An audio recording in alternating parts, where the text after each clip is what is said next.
खबर छत्तीसगढ़ देख रहे हैं आप और मैं हूं आपके साथ अवंतिका श्रीवास्तव। छत्तीसगढ़ की तमाम बड़ी खबरें आपके साथ साझा करेंगे और सबसे पहले बात कर लेते हैं सीएम भूपेश बघेल की। उनके गरियाबंद दौरे का आज दूसरा दिन है।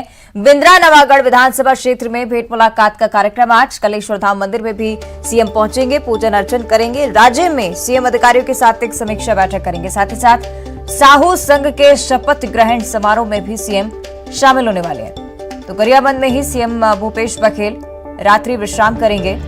बड़ी जानकारी, गरियाबंद दौरे का आज उनका दूसरा दिन है। बिंद्रा नवागढ़ विधानसभा में आज भेंट मुलाकात का कार्यक्रम है। लोगों की समस्याएं सुनेंगे। कलेश्वर धाम में सीएम पूजा करेंगे।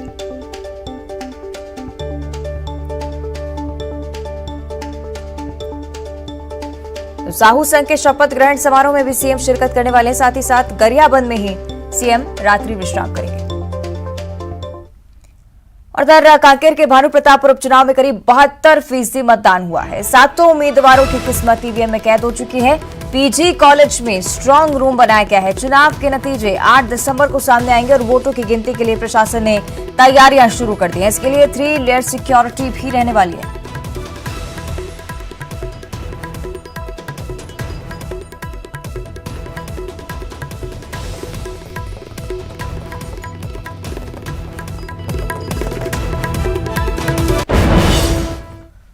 और कल एक और बड़ी खबर सामने आई है। छत्तीसगढ़ कांग्रेस में एक बड़ा बदलाव देखने को मिला है। कुमारी शैलजा छत्तीसगढ़ कांग्रेस प्रभारी बन चुकी हैं। पीएल पुनिया को प्रदेश प्रभारी के पद से हटा दिया गया है। बड़ी जानकारी, छत्तीसगढ़ कांग्रेस के लिहाज से प्रदेश प्रभारी पीएल पुनिया अब नहीं होंगे। कुमारी शैलजा ये जिम्मेदारी अब अपने कंधों पर संभालेंगी, क्योंकि पीएल पुनिया को प्रदेश प्रभारी के पद से हटा दिया गया है।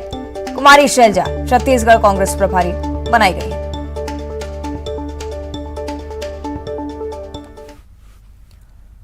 रायपुर से एक और बड़ी खबर है। सीएम भूपेश बघेल को ऑब्जर्वर बनाया गया है। कांग्रेस ने हिमाचल का ऑब्जर्वर नियुक्त किया है।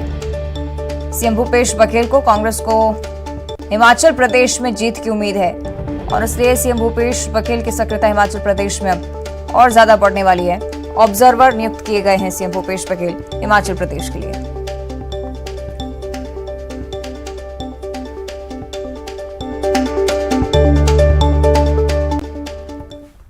और बात करेंगे कवर्धा की, जहां नगर पंचायत लोहारा में अध्यक्ष उपाध्यक्ष के खिलाफ अविश्वास प्रस्ताव पास हो चुका है।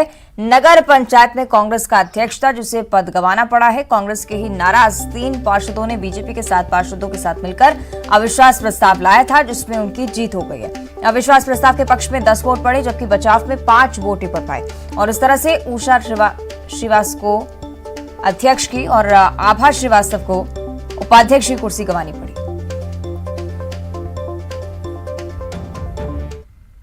था अविश्वास प्रस्ताव का नो कॉन्फिडेंस का वोट डला है। उसमें पक्ष में 5 डला है, विपक्ष में और पक्ष में 5 डला है। हम लोग 5 वोट पाए हैं। थे हम लोग 8, लेकिन वोट मिला है 5। क्या लगता है ऐसी परिस्थिति क्यों बन पाई? अब ये परिस्थिति 3 कांग्रेस के जो पार्षद थे वो कांग्रेस छोड़ के बीजेपी का साथ दिए हैं, इसलिए ऐसा हुआ है। और अविश्वास प्रस्ताव लगाने का मकसद ये था कि 3 साल हो गए थे कि कोई काम यहाँ हो नहीं रहा था विकास का।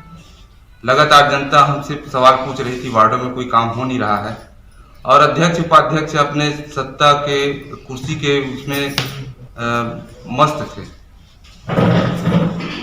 इसलिए हम सभी के ऊपर दबाव था हमारे वार्डों का और पब्लिक जनता पूरा चाह रही थी कि अब काम नहीं करने वालों को हटा दो करके। जो कुल पार्षदों की संख्या 15 थी, 15 के 15 उपस्थित हुए और नगर पालिका अधिनियम 43 का के जो प्रावधान है कि उपस्थित एवं मतदान करने वाले के 2/3 बहुमत से यदि प्रस्ताव पारित होता है तो वह अविश्वास प्रस्ताव के पक्ष में पारित माना जाएगा। अध्यक्ष एवं उपाध्यक्ष दोनों के लिए 15 में से 10 जो है विश्वास प्रस्ताव के पक्ष में वोट पड़े, जिसके आधार पर दोनों में जो है पारित हुआ, अविश्वास प्रस्ताव पारित हुआ। और इधर सरगुजा की चर्चा करेंगे। सबसे बड़े जिला अस्पताल में 4 नवजात शिशुओं की मौत से हड़कंप मचा हुआ है। परिजन अस्पताल प्रबंधन पर लापरवाही का आरोप लगा चुके हैं और शिशुओं की मौत का जिम्मेदार अस्पताल प्रबंधन को ही ठहराया जा रहा है। रिपोर्ट देखिए।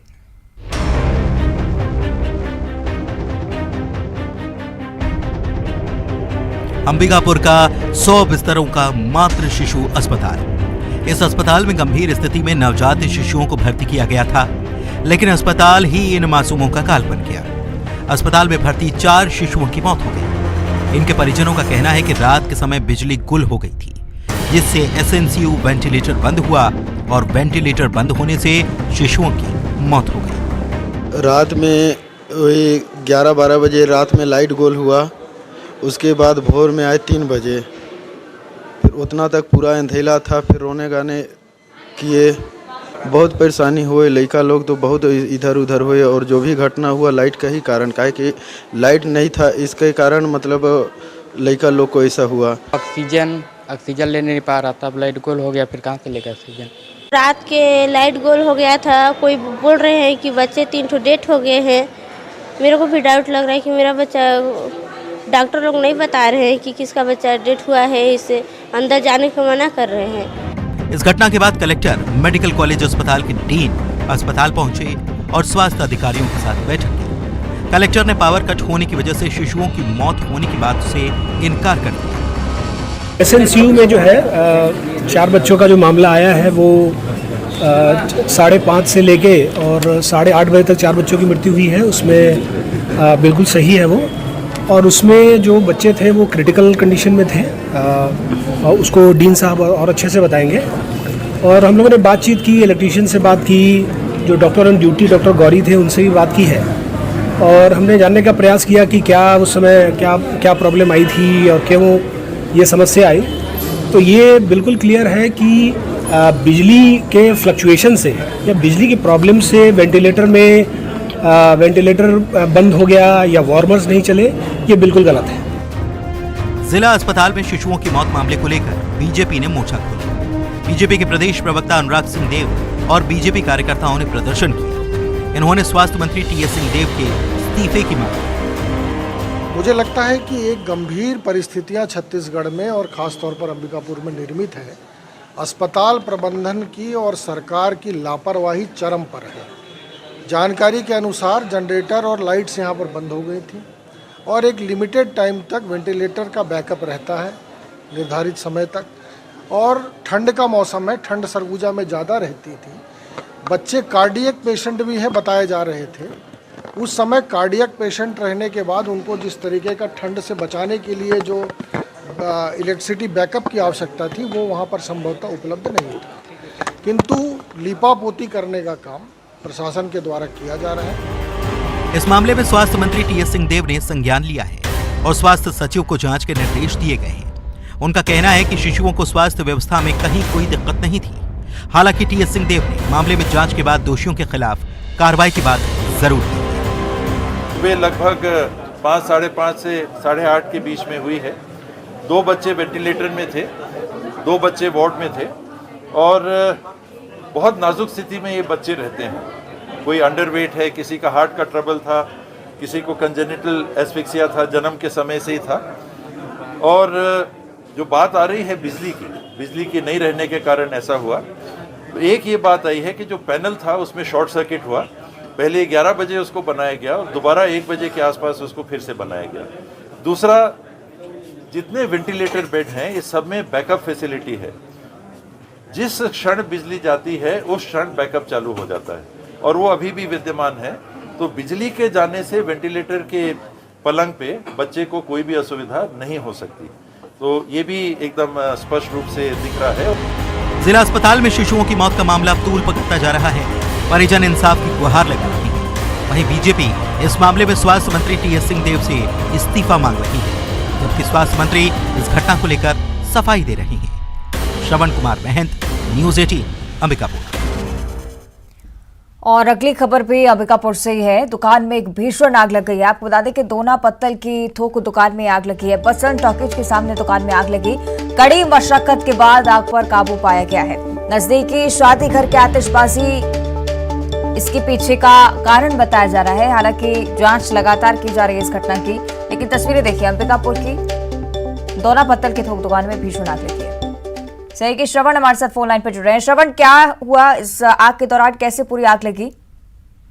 देखिए, जो पूरा घटना है वो बसंत टाकीज के सामने की घटना है। वहाँ दोना पत्तल दुकान है, थोक दोना पत्तल की दुकान। भारी संख्या में वहाँ दोना पत्तल का स्टॉक रखे थे। कल जो है एक पटाखे की चिंगारी वहाँ पहुंची और देखते देखते उसमें भयानक आग लग गया। और स्थानीय लोगों ने जब आग को देखा तो दमकल में फोन किया और दमकल की 4 वाहनों ने घंटों मशक्कत के बाद उस आग पर काबू पाया है। और उस क्षेत्र में लगातार ये दूसरी घटना है। पहले वहां पे स्थानीय मिल है, लकड़ी मिल, वहां पर आग लग गई थी। और ये ऐसे रिहायशी एरिया है, उसके आसपास 2 पेट्रोल पंप है, तो काफी लोग चिंतित रहते हैं क्योंकि वहां पे शादी घर है और शादी का कल था वहां पे और काफी आतिशबाजी थी। और लोग मानना है कि उसी आतिशबाजी के वक्त जो एक चिंगारी थी उस दोना पत्तल की दुकान में, हालांकि आग पर काबू पा गया है, लेकिन लाखों का नुकसान वहां पे देखने को मिला है। ठीक है, शुक्रिया आपका श्रवण इस पूरी जानकारी के लिए। तो अंबिकापुर की तस्वीरें आपको दिखा रहे हैं, जिस तरह से बताया जा रहा है कि पास ही में शादी घर है, वहां पर आतिशबाजी हो रही थी और इस वजह से भीषण आग यहां पर लगी। बसंत टॉकीज के सामने की दुकान है, दोना पत्तल की थोक दुकान में ये भीषण आग की लपटें साफ तौर पर नजर आ रही है। और अब जांजगीर चांपा से बड़ी खबर है। दहेज के लिए पत्नी को प्रताड़ित करने वाला पति गिरफ्तार हो चुका है। दिल्ली एयरपोर्ट से पुलिस ने इसे गिरफ्तार किया है। 3 सालों से आरोपी फरार था। 3 साल से पोलैंड में आरोपी रह रहा था। आरोपी का नाम रविशंकर नायर। आरोपी को दिल्ली से जांजगीर लाया जा रहा है। तो दहेज के लिए पत्नी को प्रताड़ित करने का आरोप इस व्यक्ति पर, जिसे पुलिस ने अब गिरफ्तार कर लिया है।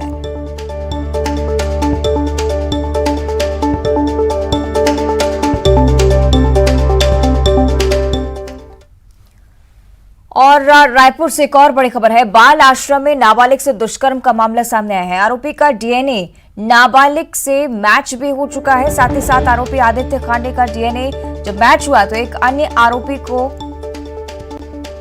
का पहले से ही डीएनए मिला था और जेल में बंद आरोपी का डीएनए बच्चे से नहीं मैच हुआ था। लेकिन 15 दिन पहले आदित्य खांडे को बिलासपुर से गिरफ्तार किया गया। एएसपी ग्रामीण कीर्तन राठौर ने इस बात की पुष्टि की। राष्ट्रीय बाल संरक्षण आयोग भी मामले की जांच में अब जुटा हुआ है।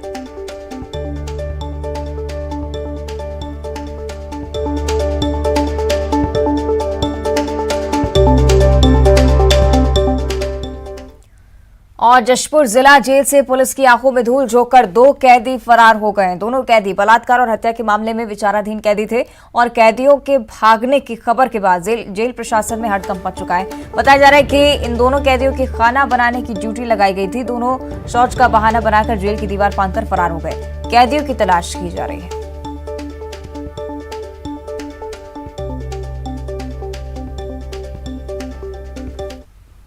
आज सुबह जेल सुपरिटेंडेंट के द्वारा बताया गया कि 2 कैदी जशपुर में जेल की दीवार को फांद कर भाग गए हैं। तत्काल जो है पुलिस के द्वारा सारे थाना क्षेत्रों में अलर्ट कराया गया और बस स्टैंड, बॉर्डर्स, सब जगह चेकिंग प्रारंभ कर दी गई। कुछ समय पहले मेरे द्वारा भी स्थल का निरीक्षण किया गया। डॉग स्क्वाड और इन्वेस्टिगेशन टीम जो है वो वहाँ पे पहुँच रही है। और अब बात करेंगे कोरबा की, जहां दोस्तों ने ही मिलकर एक दोस्त की हत्या कर दी है। फिर करतूत पर पर्दा डालने के लिए झूठी कहानी भी रच डाली। मामला पाली थाने के चैतमा चौकी इलाके का, जहां चटवा भावना गांव के बीदार का पर्व मनाया जा रहा था और इसी दौरान गांव के कुछ युवकों ने साथ मिलकर शराब पी थी। बताया जाता है कि शराब के नशे में विवाद हो गया और 3 दोस्तों ने मिलकर गोविंद की लात घूंसे से पिटाई कर दी। अधमरा होने के बाद उसे घर छोड़ दिया और परिजनों को एक्सीडेंट की बात बताई गई। इलाज के दौरान युवक की मौत हो गई और शिकायत के बाद पुलिस ने आरोपी दोस्तों को गिरफ्तार कर लिया।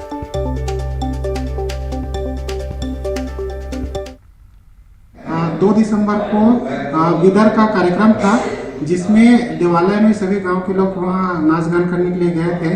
मृतक भी वहां गया हुआ था, जिसमें रात्रि में करीब 4 बजे तक मृतक देवालय में नाच गान किया एवं आरोपी नील कुमार आयाम, राजेंद्र मरावी एवं विधि संघर्ष बालक के साथ एक मोटरसाइकिल में 4 लोग बैठ के ये लोग चाय पीने के लिए गए। वापसी दौरान मृतक और आरोपी गणों के मध्य किसी बात को लेकर वाद विवाद हुआ, जिसमें आरोपी गणों के द्वारा जो है डंडे से और हाथ मुक्का से पैर से मारकर उनका हत्या करना पाया गया है।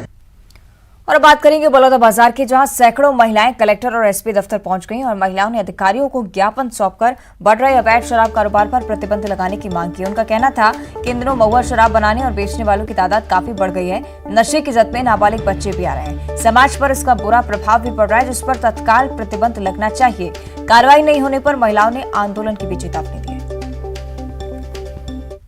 लोग कलेक्ट्रेट और एसपी ऑफिस दोनों में हमारे गांव में कच्ची शराब बहुत ज्यादा मात्रा में बिकता है।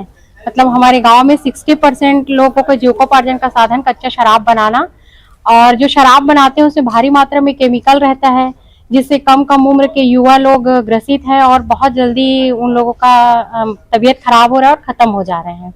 हमारे देश शराब है, गांजा है, दारू है, दुनिया हमारे गांव है बिल्कुल नंदी बोहावा दारू में। हमारे छोटे छोटे लड़का मन कोई चावल बहचाते न, कोई 20,000 25,000 के मोबाइल ले है, पता नहीं बहचाते 2,000 1,000 मोबाइल सारो घर के लड़का मन के हमन के सबके लोग का तबियत खराब, सब दुनिया में आसवाद घर के हमन यही मुक्ति खाती हमन तक कदम उठाए हैं।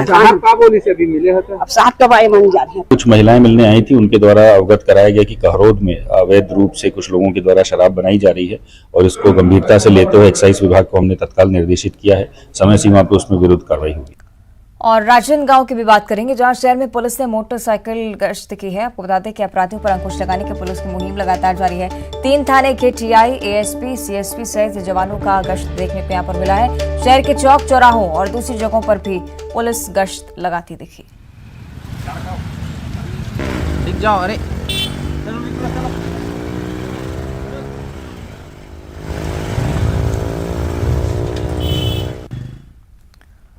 और छत्तीसगढ़ के बिलासपुर में एससीसीएल के हजारों भू विस्थापित किसानों ने न्यास यात्रा निकाली है। रोजगार और पुनर्वास की मांग को लेकर किसान लगातार आवाज उठा रहे हैं और इन्हीं मांगों के साथ साथ वे हाईकोर्ट की तरफ भी बढ़ रहे हैं, लेकिन पुलिस की टीम ने उन्हें तिफरा बस स्टैंड के पास ही रोक लिया। इसके बाद पीड़ितों का एक प्रतिनिधिमंडल को लेकर पुलिस हाईकोर्ट के पास पहुंची और हाईकोर्ट के चीफ जस्टिस को ज्ञापन सौंपा गया।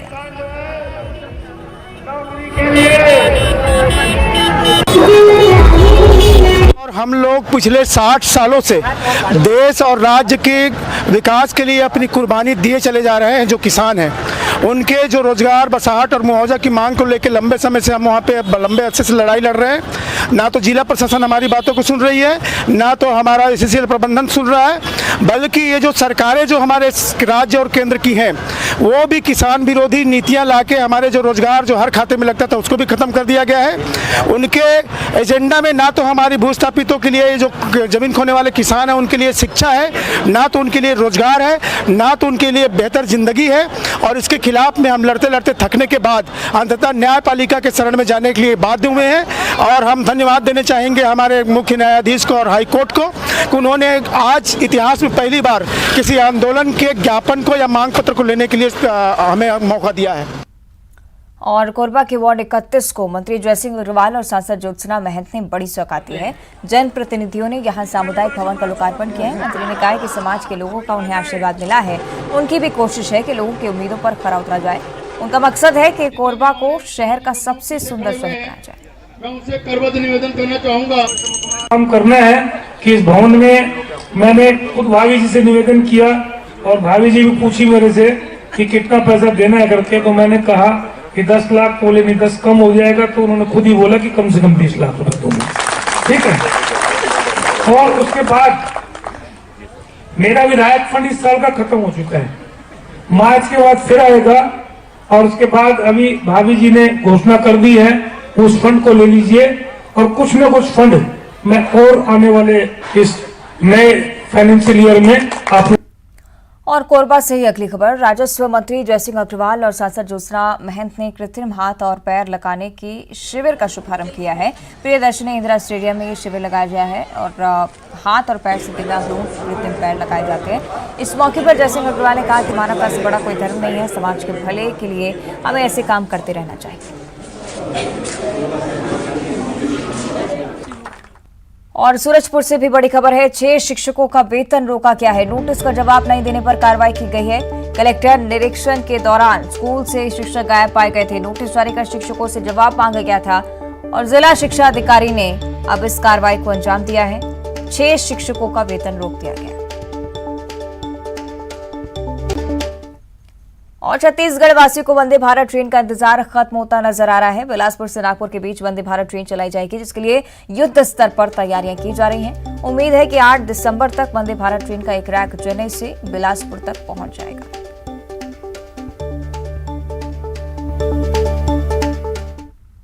तक चलने वाली सुपरफास्ट वंदे भारत ट्रेन के बिलासपुर आने की जो तैयारी है वो युद्ध स्तर पर जारी है। खासतौर पर बता दें कि चूंकि पूरी ट्रेन जो है इलेक्ट्रिक से संबंधित रखती है और जहां पर उसे रखा जाना है, जिस वॉशिंग फिट पर रखा जाना है, ये बिलासपुर का कोचिंग डिपो कहलाता है।